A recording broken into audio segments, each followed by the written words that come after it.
तो हरि ओम महा ओम शांताकारं भुजगशयनं पद्मनाभं सुरेशं विश्वाधारं गगनदृशं मेघवर्णं शुभांगं लक्ष्मीकान्तं कमलनयनं योगिभिर्व्यानगम्यं हरि ओम महा ओम गजाननं भूतगणादिसेवितं कपित्थजम्बोफलचारुभक्षणम् उमाशुतं शोकविनाशकारकं नमामि विघ्नेश्वरपादपङ्कजं ओम श्री गणेशाम्बिके सुपिष्टे वरदे भवेतां श्रेष्ठान् समर्पयामि। ओम श्री कृष्णाय नमः। अथ श्री गरुड़ पुराण भाष्य प्रथम अध्याय पापोनिक दुख निरूपणम। ओम श्री कृष्णाय नमः। ओम श्री नारायणाय नमः। ओम श्री देवी सरस्वतीयाय नमो नमः। तो प्रथम अध्याय में भगवान श्री नारायण क्या कहते हैं, गौर से सुनो। बटावरण किए थोड़ा सा चुप रहेगा। तो महर्षि वेद व्यास जी श्री गरुड़ पुराण की रचना से पूर्व ग्रंथ की निर्विघ्न समाप्ति हेतु मंगलाचरण में भगवान नारायण की वृक्ष रूप कहकर स्तुति करते हैं कि भगवान मधुसूदन मधु नामक दैत्य के शत्रु श्री कृष्ण ब्रह्मा आदि देवताओं से भी विशेष जय को प्राप्त होते हैं। वे पादव यानी पाँव से जल पीने वाले हैं, वृक्ष की भांति समूचे संसार का पालन करते हैं और मधुसूदन रूपी वृक्ष का मूल है, धर्म है जिससे वह और दृढ़ता से बंधा है। पवन आदि शक्ति इसे कोई हिला नहीं सकती। वेद इस मधुसूदन रूपी वृक्ष के तने हैं, पुराण इसकी शाखाएं हैं और ज्ञान तप द्रव्य यज्ञ आदि इसके पुष्प हैं। ऐसे मधुसूदन को वृक्ष के आश्रित जीवों को मोक्ष रूपी फल प्राप्त होता है। तो एक समय पवित्र नगरी नैमिषारण्य में शौनकादि ऋषियों ने स्वर्ग प्राप्ति की इच्छा से 1000 वर्षों में संपन्न होने वाले यज्ञ का अनुष्ठान किया। उन ऋषियों ने प्रातःकाल नित्य क्रिया अग्निहोत्र आदि कर्मों से निवृत्त होकर सुखपूर्वक बैठे हुए श्री सूत जी का सत्कार करके आदरपूर्वक उनसे यह प्रश्न पूछा।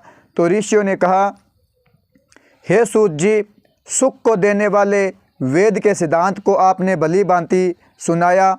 इस समय हम लोग भय को देने वाले यम मार्ग का वर्णन सुनना चाहते हैं। तो संसार के दुखों और कष्टों के नाश का उपाय और इस लोक तथा परलोक के दुखों का वर्णन करने में आप ही समर्थ हैं। तो सूत जी बोले, ऋषियों, पापियों को दुखदायी और पुण्य आत्माओं को सुखदायी अत्यंत दुर्गम यम मार्ग का वर्णन आप लोगों के हित के लिए मैं कहता हूँ, सुनिए। जिसे गरुड़ जी के पूछने पर स्वर्ग में सुखपूर्वक बैठे हुए श्री विष्णु भगवान ने उनसे कहा था। तो गरुड़ जी ने पूछा, हे भगवान, आपने भक्ति के अनेक मार्गों को तथा भक्तों की उत्तम गतियों को मुझे सुनाया है। अब इस समय मैं आपकी भक्ति से विमुख प्राणियों का गमन दुर्गम यम मार्ग की कठिनाइयों का श्रवण करना चाहता हूँ। तो हे भगवान, आपका नाम लेना सरल है और जिह्वा अपने वंश में है, फिर भी आपकी भक्ति से विमुख हो जो नराधम नरक में जाते हैं उनको धिक्कार है। हे नाथ, पापियों की जो दुर्गति होती है और जिस प्रकार वे नरकगामी होते हैं तथा उस दुख को सहते हैं, उसे सविस्तार मुझसे कहिए। तो श्री भगवान बोले, हे गरुड़, मैं अति भयंकर यम मार्ग का तुमसे वर्णन करता हूँ, जिसमें से होकर पापी लोग यमलोक को गमन करते हैं यानी जाते हैं। वह वर्णन सुनने वाले को भी अति भय देने वाला है, जो सुनता है उसको भी डर लगता है। परंतु तुम्हारे बार बार कहने से मैं तुम्हें कहता हूँ, जो लोग सर्वदा पाप में ही आसक्त रहते हैं, यानी जो लोग सदा पाप ही करते रहते हैं, कभी पुण्य का काम नहीं करते हैं या दया भाव नहीं करते हैं और दया धर्म से रहित हैं, कुसंगति में रहते हैं, उत्तम वेद शास्त्र तथा सद्गति से विमुख रहते हैं, जो अपने को सम्मानित मानकर कि मैं बहुत बड़ा हूँ, मेरे पास इतना धन है, तो तथा मर्यादा के गर्व से युक्त हैं तथा राक्षसी भाव प्राप्त होकर देवियाँ शक्ति रूपी संपत्ति से हीन होते हुए जो काम तथा भोग में लिप्त रहते हैं, जिनका मन माया जाल में फंसा हुआ है, वे अपवित्रगामी नरकगामी होते हैं। जो मनुष्य दान देने वाले होते हैं वे मोक्ष प्राप्त करते हैं। थोड़ा हो बहुत उसकी गिनती नहीं करनी चाहिए। जितना आप दान आपकी क्षमता है उतना ही दान आपको देना चाहिए। गौओं के लिए, गरीबों के लिए या धर्म के लिए। जो लोग पापी हैं वे दुर्गम दुखपूर्वक यम यातना सहन करते हुए यमलोक को जाते हैं। पापियों को इस संसार के दुख जैसे मिलते हैं, उन दुखों को भोगने के पश्चात जैसी मृत्यु होती है तब वे जैसे कष्टों को पाते हैं, अब उसका वर्णन तुमसे करता हूँ, सुनो। संसार में जन्म लेकर मनुष्य अपने पूर्व जन्म में संचित किए हुए पुण्य और पाप से अच्छे बुरे फलों को भोगता है। जैसे पिछले जन्म में कोई अच्छा कर्म किया तो इस जन्म में बहुत कुछ मिला, पैसा शोहरत जो भी मिला वो पिछले जन्म में जो शुभ कर्म किया उससे मिला। तो शेष अशुभ कर्मों के संयोग से शरीर में कोई रोग हो जाता है। रोग और विपत्ति से युक्त और जीने की आशा से वह प्राणी उत्कंठित रहता है। युवावस्था का वेदनाहीन यह प्राणी स्त्री पुत्रों से सेवित होने पर भी जरावस्था को प्राप्त होता है। बलवान काल सर्प के समान एकाएक उसके सिर पर आ पहुँचते हैं।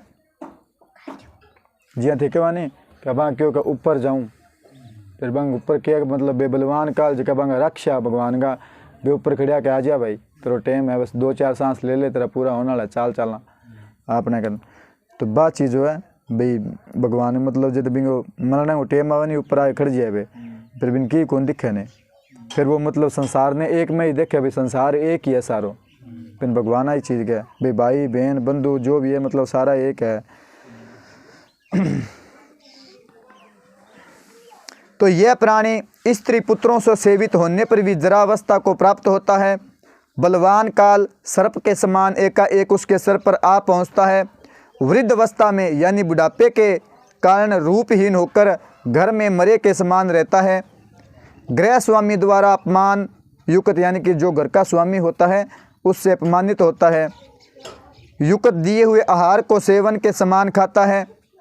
रोग और मंदागिन के कारण आहार में भी कमी आ जाती है और चलने फिरने की शक्ति घट जाती है।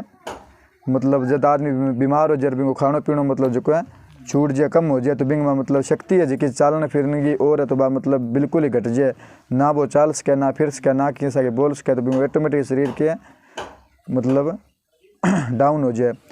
जब कफ से संवर नलियाँ रुक जाती है, आवागमन में कष्ट होता है, खांसी और सांस लेने के वेग के कारण उसके कंठ में घूर घूर शब्द होने लगता है। चेतना रहने के कारण सया पर पड़ा हुआ, सया मतलब मांचो, सोचता है। बंधु वर्ग से घिरा हुआ वह प्राणी मृत्यु के सन्निकट आता है, बुलाने से भी नहीं बोलता है। इस प्रकार अब भी कुटुंब के पालन पोषण में जिसकी आत्मा लगी रहती है, उस कुटुंब के प्रेम की वेदना से रोता हुआ वह प्राणी परिवार के बीच में ही यानी कुटुंब मतलब परिवार के बीच में ही मर जाता है। तो हे गरुड़, मृत्यु के समान देवताओं के समान मृत्यु के समय देवताओं के समान उस प्राणी की दिव्य दृष्टि हो जाती है। वह संसार को एक में देखता है, कुछ भी बोलने में असमर्थ हो जाता है। इंद्रियों की व्याकुलता से चैतन्य प्राणी भी जड़ के समान हो जाता है। इस कारण सिर पर खड़े यमदूतों के भय से प्राण अपने स्थान से चलियामान हो जाते हैं। प्राण वायु के निकलते समय उस मरते हुए प्राणी का एक क्षण भी कल्प के समान बीतता है। जो 100 बिच्छुओं के काटने से जैसी पीड़ा होती है, वैसे ही पीड़ा प्राणों के निकलते समय होती है। जब आदमी मरा नहीं जब अपन 100 बिच्छू खावे बीती पीड़ा मतलब आदमी का प्राण निकला बेटे में हुआ मतलब, ठीक है। तो यमदूतों के भय से उस जीव के मुख में लार और फेन गिरने लगता है। पापियों की प्राणवायु गुदा के मार्ग से बहिर्भूत होती है। प्राण निकलते समय जो यमदूत पहुँचते हैं वे क्रोध से लाल नेत्रों वाले, भयानक मुख, पास में और दंड को लिए, नगन शरीर, दांतों को किटकिटाते हुए, ऊपर को केस उठे, कौवे के समान काले टेढ़े मुख वाले, विशाल नख रूपी शस्त्र वाले इन यमदूतों को देखकर भय से वह प्राणी मलमूत्र त्यागने लगता है। हाय हाय करता हुआ वह पुरुष शरीर से निकलकर अंगुष्ठा मात्र शरीर को धारण करता है और मोहवंश अपने घर को देखता है। उसी समय वह यमदूतों के द्वारा पकड़ा जाता है। यमदूत उस अंगुष्ठा मात्र शरीर को यातना रूपी शरीर से ढक गले में रस्सी बांधकर इस प्रकार ले जाते हैं जैसे अपराधी पुरुष को राजा के सिपाही पकड़ कर ले जाते हैं। वे यमदूत इस प्रकार उस जीव को ले जाते हुए मार्ग में नरकों के भयानक त्रासों का वर्णन बारंबार करते हुए डराते हुए ले जाते हैं। तो यमदूत कहते हैं कि अरे दुष्ट आत्मा, तू शीघ्र चल, तुझे यमलोक को जाना है और कुंभीपाक आदि नरकों में रहना है, उनका कष्ट सहन करना है। अंत है, तू देर मत कर। तो यमदूतों की ऐसी वाणी को सुनता हुआ तथा अपने बंधुजनों के करुण विलाप को सुनता हुआ वह जीव हाय हाय करता है। यमदूत उसे प्रताड़ित करते हैं, मारते हैं। उन यमदूतों के धमकाने से उसका हृदय विंदनीय हो जाता है, भय से कांपता और अपने पापों को स्मरण करता यानी अपने पापों को याद करता हुआ वह यम मार्ग में कुत्तों से कटाया जाता है। जब मार्ग में भूख और प्यास से पीड़ित होता है, सूर्य के तेज और पवन की प्रबलता से तपत बालू में चलना पड़ता है, यानी बालू मतलब रेत में चलना पड़ता है। छाया और विश्राम रहित मार्ग में चलने में असमर्थ हो जाता है। तब उस जीव को कोड़ों से मारते हुए यमदूत घसीटते हैं। ऐसे कठिन मार्ग में चलने से थक कर वह गिरता है, मूर्छित होता है तथा फिर उठता है। इस प्रकार वह जीव अंधकार में मार्ग में यमलोक में पहुंचाया जाता है। वह जीव 3 अथवा 2 मुहूर्त में यमलोक में पहुंचाया जाता है।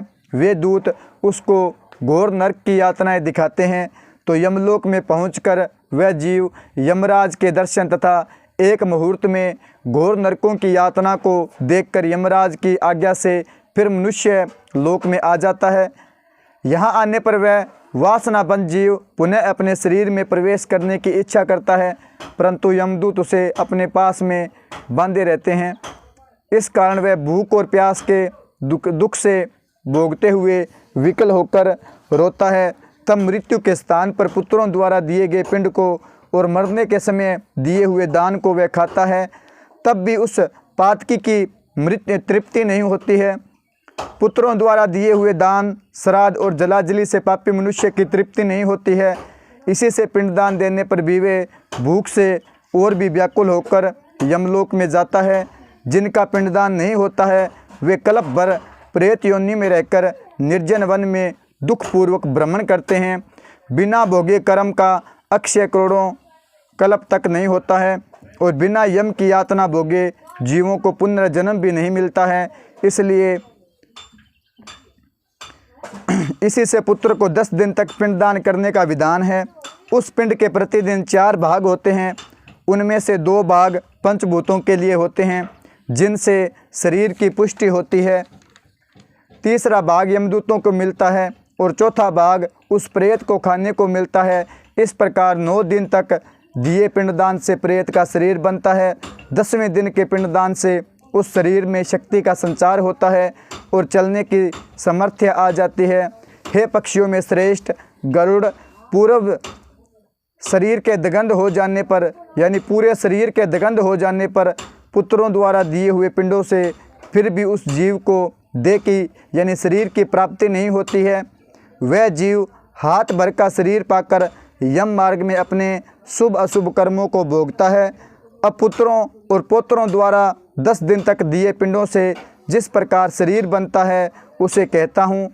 प्रथम दिन के पिंड से सिर, दूसरे दिन के पिंड से गर्दन और कंधा, तीसरे दिन के पिंड से हृदय बनता है और चौथे दिन के पिंड से पीठ व 5वें दिन के पिंड से नाभि उत्पन्न होती है। छठे दिन के पिंड से कमर, गुदा, लिंग, भंग और मांस के पिंड आदि, 7वें दिन के पिंड से हड्डियां आदि बन जाती है और 8वें 9वें दिन 2 पिंडों से जंघा और पैरों का निर्माण होता है। 10वें दिन के पिंड से उस शरीर में भूख और प्यास की उत्पत्ति होती है।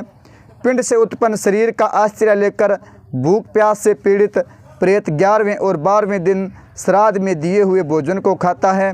13वें दिन यमदूतों के पास में बंधा वह जीव बंदर के समान यमलोक को जाता है। तो हे गरुड़, वैतरणी को छोड़कर केवल यमलोक को 86,000 योजन विस्तरण है।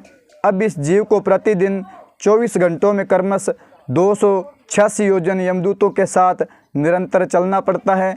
चलने वाले मार्ग के अंत में 31 ग्राम पड़ते हैं। उनको लांघ कर तब धर्मराज के नगर में वह पापी जीव पहुंचता है। जिन नगरों में वह पापी जीव जाता है उन नगरों के नाम इनके आगे यमपुरी है। यम के पास में बंधन में बंधा हुआ वह पापी जीव मार्ग में हाय हाय रोता हुआ अपने घर को छोड़कर यमपुरी को जाता है। तो बोलिए विष्णु भगवान की जय, बोलिए गरुड़ भगवान की जय। एक कराएं साहब, एक ही पंडित हैं